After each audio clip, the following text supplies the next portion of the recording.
بسم الله الرحمن الرحيم. عشر كان ما انتو حنقال لنا persons مركا persons سدح persons ايجرا. first person وحاوي و I جمع ايضا نحن قلنا we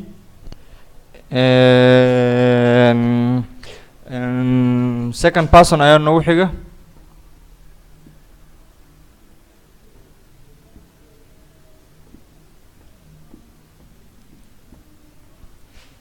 second person ayaa nagu xiga.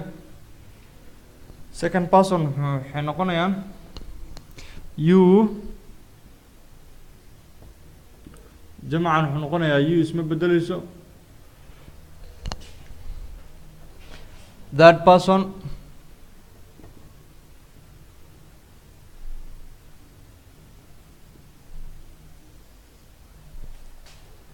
person waxaa weeye waa she he it jamcooda wuxuu noqonayaa kulligood they ayuu noqonayaa. marka ingiriiska marka hadalka dhinaca hadalka saddexdan ayaa loo kala qeybiyey. waa mar aad iska hadlaysid, mar aad ruux la hadlaysid iyo mar aad ruux ka hadlaysid. I ay adeegsanaysaa markaad iska hadlaysid. I waa aniga, we waa anaga. I waa aniga, we waa anaga. You waa markaad ruux la hadlaysid. You adiga,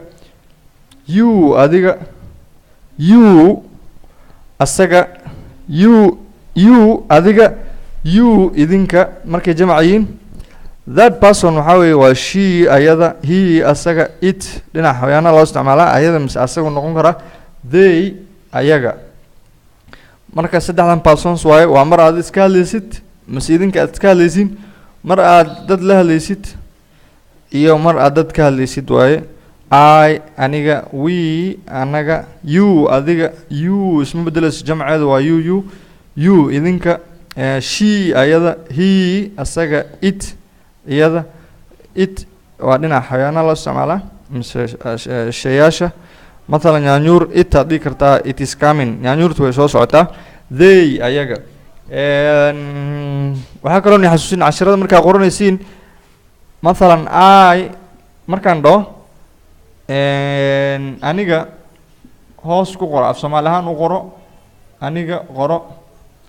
haddaan dhaho we adigana qalinkaada qaado saas u qoro we anaga.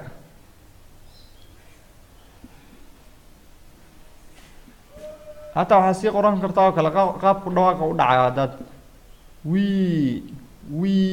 saa adigu u fahmayso u qor we way ku caawin. tan waxay kaa caawin dhinaca dhawaaq inaad iska saxdid, tanna inaad xasuusatid ereyada aan ka hadlayn.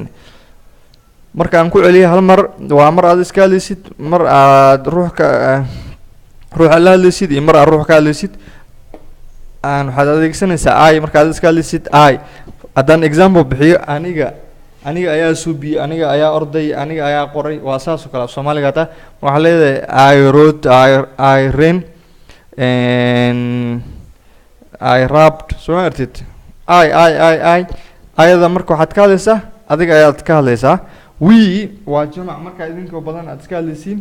we anaga wey. you markaad ruux aad la hadlaysid. you adiga kaalay, you come.